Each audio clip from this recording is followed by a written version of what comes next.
Like 8 more extravaganzas came and gone, and today we're going to be talking about the rough information that the disciples got out for the UK and Ireland extravaganza. We're going to talk about what happened in France as well for you guys. And then, of course, I'll have deck list up later on in the day and some deck list up in this video. Now, smash the ever-living crap out of that subscribe button and let's dig on into this breakdown, shall we?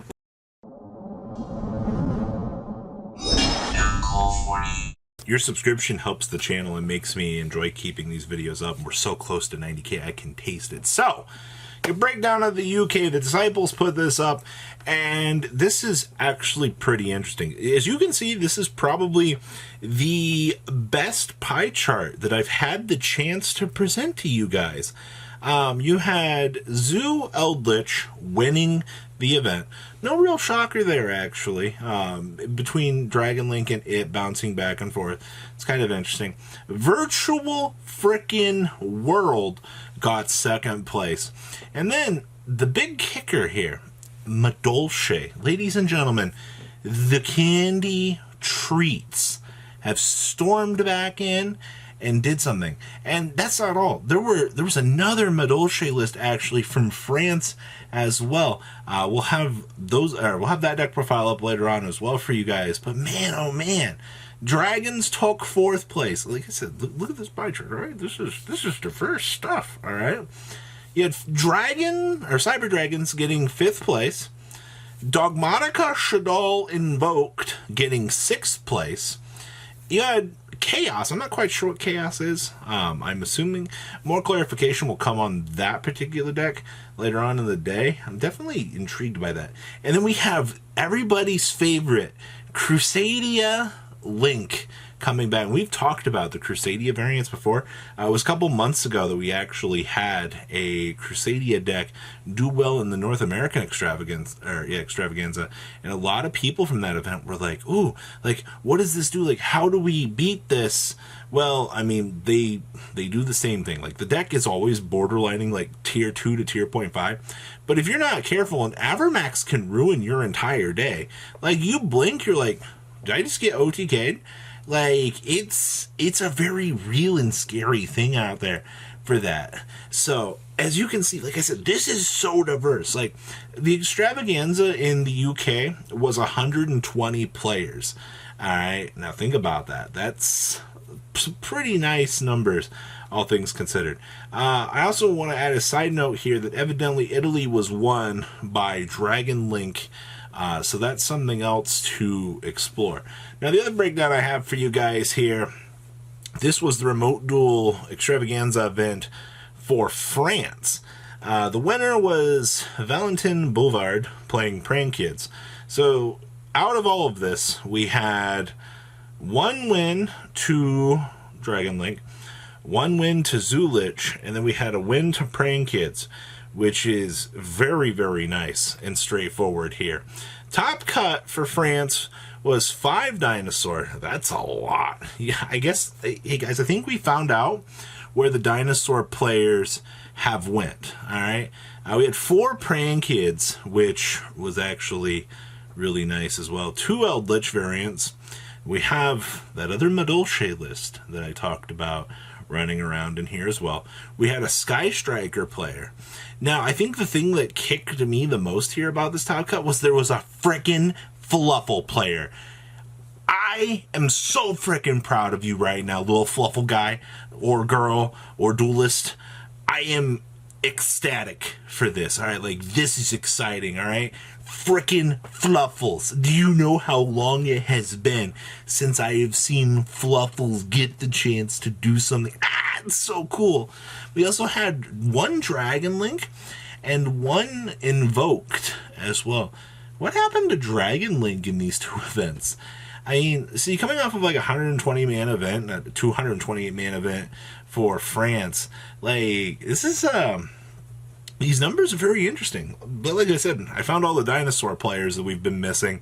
They're evidently located in France, evidently, so do with that info what you will. Also, 4 freaking Praying Kids.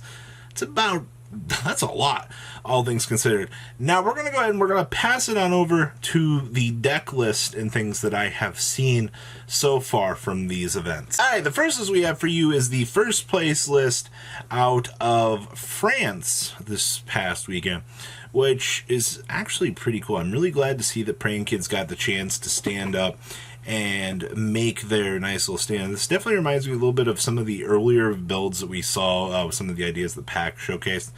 You have the Ice Dragons prisons. There Can Only Be One has become a monumentous staple in this deck.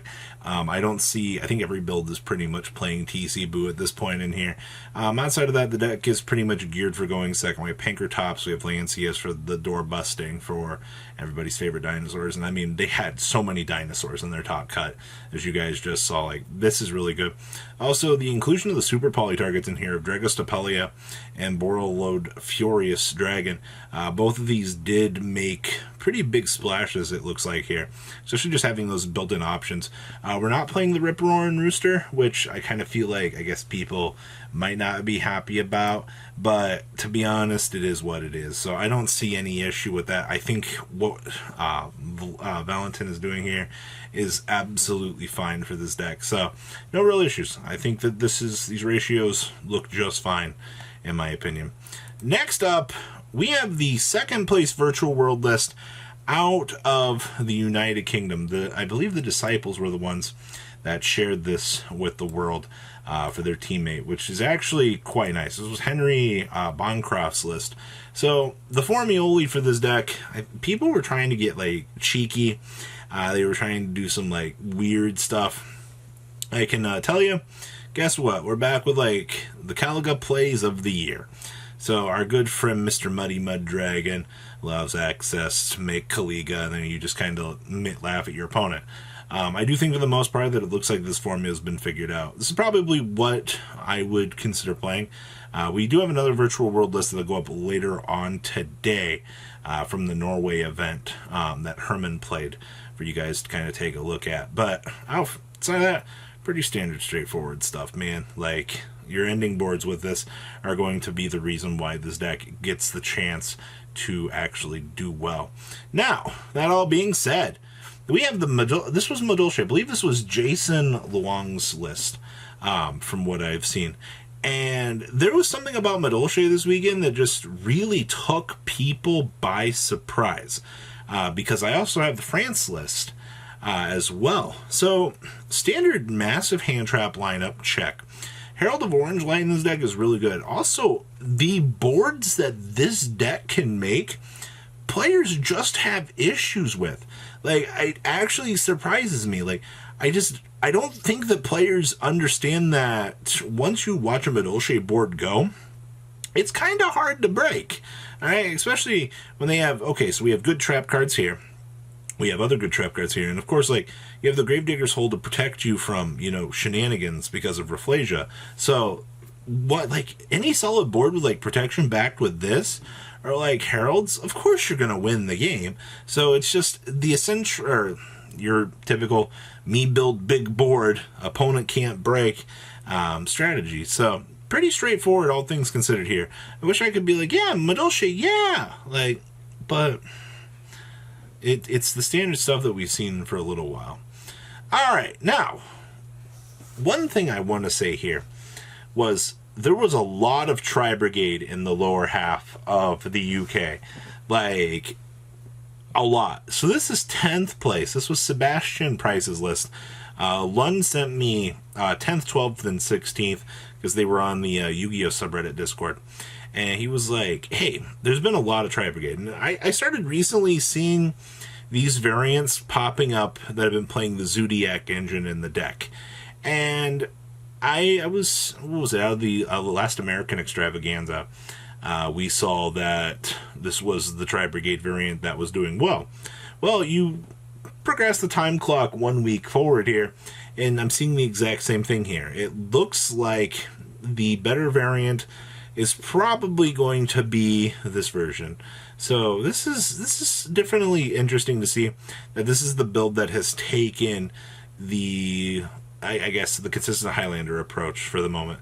So outside of that, I like the ratios here. I feel like that this is good. You have the traps to kind of hold you in. The needle ceilings is really nice tech. I like this. Of course, I'm not seeing the alphas in the main, I guess. Like, this card's probably better in the side deck. Outside of that, I have no complaints about Sebastian's list whatsoever. Then we have 12 place up here. This is more of your standard go-to approach. Interesting enough, though, for Luataris's list here. We are not playing the Lyric List. I think the Lyric List pretty much faded out here. Interesting enough, we're also playing the Trap Tricks here for access to either the Dynamiscus or the access to the Revolt. This card's stupid, by the way. Making a Shrug during your opponent's turn is so dumb. Whew, good Yu-Gi-Oh! Also, access to Storm Winds. It's pretty good. Also, I'm glad to see that Dragus here is back. Alright, our Wing Beast target. So, outside of that, yeah, once again, we have this trap board holding us up. Also, nice one-tack Prosperity. That's actually pretty cool. Also, our boy down here, Mr. Brigand, seeing a little bit of play. I kind of thought this was a meme when I first saw the list, but alright. Interesting. And then last but not least here, this was the 16th place. This was Veladis's list. Once again, you see that same 3 splash of Zodiac monsters for the variant, no throw blades. We're a little bit heavier on the hand trap side here, a little bit less trap techy here, which is pretty awesome actually. And we also have imperms in here. So pulling out 16th place out of 120 Duelist is pretty awesome, all things considered. So I'm very happy to see that this also got the chance to do very well. I know it's a lot of Tri-Brigade variants, but Lund was like, ooh, I get to see what they're doing. I was like, all right, let's see what's going on here. So that's all the information that I have currently out of the UK Raid and Trade. We'll probably have a lot more information available for you guys later on in the day. You guys can, of course, check out the Discord for them, show them some love. Smash your everything crap out, subscribe button so you guys don't miss out on more excellent content. And I will see your beautiful faces back here later on in the day when we get to talk about Norway, shall we? Thank you, patrons, for making the ride never truly end. Without you guys' support, well, I would probably be doing Truffle Shuffle videos for a living. Guys, please check out VanCool40 for all of your Cardfight Vanguard content brought to you by MCool40. And if you are looking to pick up singles, check out mcoolgames.com for your trading card game needs. Thanks for watching, everybody.